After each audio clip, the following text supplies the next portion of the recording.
अवधूत चिंतन श्री गुरुदेव दत्त श्री स्वामी समर्थ श्री गुरुचरित्र ग्रंथ हा महादेवी शक्तीने भारावलेला सिद्ध मंत्ररूप महाप्रासादिक पवित्र असा ग्रंथ आहे. यातील अनेक ओव्यांना मंत्राचे सामर्थ्य असल्यामुळे या ग्रंथाच्या पठणाने, स्मरणाने, मनन चिंतनाने सर्व मनोकामना पूर्ण होतात. परंतु आजकाल धावपळीच्या जगात सर्वांना संपूर्ण गुरुचरित्र वाचणे किंवा ऐकणे शक्य होत नाही. श्री गुरुचरित्र कथासार ज्यांना श्री गुरुचरित्र वाचण्याची इच्छा असून सुद्धा वाचन करणे शक्य होत नाही त्यांच्यासाठी अत्यंत उपयोगी आहे. गुरुचरित्र कथासार पठण तसेच श्रवण केल्याने संपूर्ण गुरुचरित्र ऐकण्याचे फल प्राप्त होते. अवधूत चिंतन श्री गुरुदेव दत्त श्री स्वामी समर्थ श्री गुरुचरित्र अध्याय पहिला. सद्गुरु प्राप्तीची तळमळ. ओम श्री गणेशाय नमः. श्री दत्तात्रेयाय नमः. श्री रेणुका माताय नमः. श्री वासुदेवाय नमः. श्री सरस्वते नमः. श्री गुरुभ्याय नमः. श्री गुरुचरित्र हा ग्रंथ सायनदेवाच्या 5व्या वंशजाने श्री सरस्वती गंगाधराने श्री गुरुआज्ञेने लिहिला आहे. श्री नृसिंह सरस्वती गाणगापूरला राहत असता त्यांचा महिमा सर्व देशभर पसरला होता. देशोदेशीची लोक त्यांच्याकडे आकर्षले जात होते, कारण त्यांच्या आराधनेने भक्तांना त्वरित फलप्राप्ती होऊन मनोकामना पूर्ण होत असे.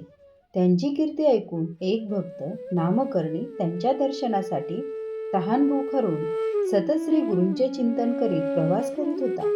दमल्यामुळे तो वृक्षाचा आसरा घेऊन पहुडला. तो त्याला थोडी झोप लागली. स्वप्नात श्री दत्तचित्ती प्रकटून स्वप्नात सिद्धमुनी दिसून आले. नंतर काही वेळाने प्रत्यक्ष त्यांचे दर्शन झाले.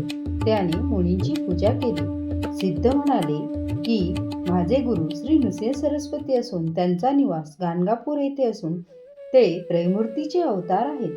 भक्तजनांना तारण्यासाठी त्यांचा अवतार भूतलावर झाला आहे. या कथेपासून हा बोध घ्यावा की जोपर्यंत मानव आपल्या मायावी संसाराचा त्याग करून श्री गुरूंचा, देवांचा निधिध्यास करत नाही तोपर्यंत त्याला श्री गुरूंची, देवांची कृपा प्राप्त होत नाही. कृपा झाल्यानंतर त्याच्याकडे अष्टऐश्वर्य नांदत असते. तो मोक्षाचा अधिकारी असतो. सद्गुरु प्राप्तीची तळमळ निर्माण होण्यासाठी या अध्यायाचे दररोज पठण करावे. अध्याय 2. दीपक आख्यान. सिद्धमुनी नामधारका श्रीगुरूंची महती सांगताना म्हणाले की देव कोपल्यास श्रीगुरु रक्षण करू शकतो, परंतु श्रीगुरु कोपल्यास देवही रक्षण करू शकत नाही. नंतर त्यांनी सृष्टीची निर्मिती श्री विष्णू भगवानांपासून कशी झाली हे सांगून कृत, त्रेता, द्वापार व कलियुगाची माहिती सांगितली. कलीने ब्रह्मदेवास विचारले की श्रीगुरु देवापेक्षा कसा श्रेष्ठ आहे हे कृपया मला सांगावे.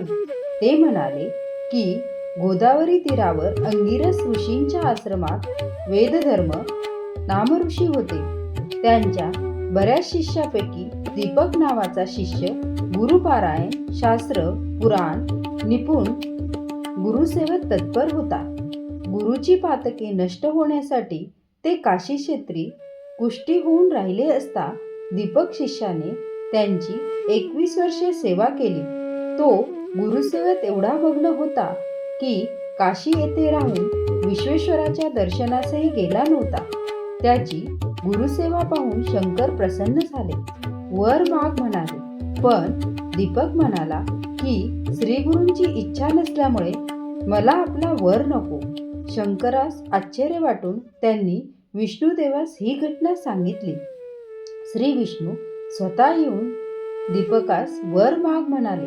तो म्हणाला, आपली भक्ती सेवा न करता वर माग कसे म्हणता? देव म्हणाले, तू जी गुरुभक्ती केलीस ती आम्हाला पावली. जो भक्त गुरुभक्ती, माता पित्याची, ज्ञानी ब्राह्मणाची, संन्यासाची सेवा करतो, जी श्री पती सेवा करते ती आम्हाला पावते. म्हणून मी संतुष्ट होऊन तुला वर माग म्हणालो. दीपक म्हणाला की सर्व देव, सर्व तीर्थे आम्हा श्री गुरुचरणीच आहेत. श्री गुरुपासून मला ज्ञान मिळेल आणि ज्ञानाने मोक्ष मिळेल. म्हणून आपणास द्यायचा असेल तर माझे श्री गुरुचरणी निष्काम भक्ती राहावी, हाच मला वर द्या. श्री विष्णू भगवान तथास्तु म्हणाले आणि गुप्त झाले. दीपकने ही गोष्ट आपल्या श्रीगुरूस सविस्तर सांगितली. श्रीगुरूंनी प्रसन्न होऊन दीपकाच्या मस्तकावर हात ठेवला. त्याबरोबर दीपक वेदांगे निपुण झाला. या कथेवरून असा बोध होतो की सर्व सृष्टी एका श्री विष्णू भगवानापासून निर्माण झाली आहे. त्यामुळे आपण त्यांचेच वंशज आहोत. म्हणजे सर्व विश्वातील मानवजात ही भाऊ आहे. म्हणजे सर्व जातीपाती या देवाने निर्माण केलेल्या नसून मानवनिर्मित आहे. कारण बंधू हे वेगवेगळ्या जातीचे कसे असू शकतील? दुसरा बोध असा होतो की श्रीगुरु हाच देवापेक्षा श्रेष्ठ आहे.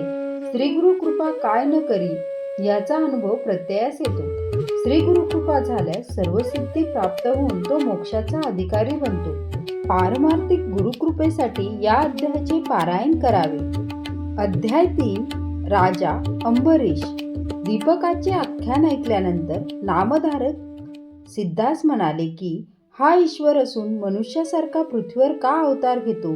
त्यावेळी सिद्ध म्हणाले की कलियुगात भक्तजनांना तारण्यासाठी पृथ्वीवर नरवेश घेऊन त्रैमूर्ती अवतरले आहेत. यात ब्रह्मा, विष्णू आणि शंकर अनुक्रमे उत्पत्ती, स्थिती आणि लयाचे कार्य करतात. कार्य करण्यासाठी हे वेगळे दिसत असले तरी मूळचे ते एकच आहे.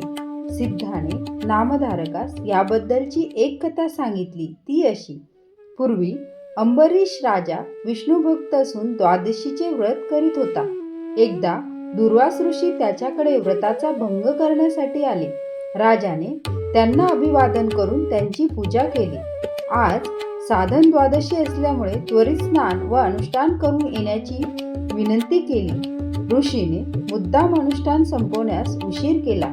इकडे राजाने व्रतभंग होईल म्हणून तीर्थ घेऊन पारणे फेडले. त्याचवेळी ऋषी तेथे येऊन अतिथीविना तू पारणे कसे फेडलेस असे विचारून राजाला शाप दिला. राजाने विष्णू स्मरण केले. भक्ताचे रक्षण करण्यासाठी भगवान लगेच धावून आले. राजाचा शाप स्वतःवर घेतला. त्यामुळे विष्णूंना पृथ्वीवर प्रख्यात 10 अवतार घ्यावे लागले.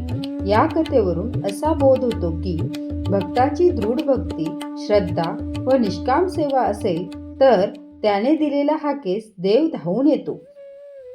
तसेच संकटात असलेल्या भक्तांचे रक्षण करणे हे देव आपले कर्तव्य समजतात. म्हणून भगवंताची नेहमी निष्काम सेवा करून भगवान कृपा प्राप्त करून घ्यावी. म्हणजे मानव मोक्षाचा वाटेकरी होतो.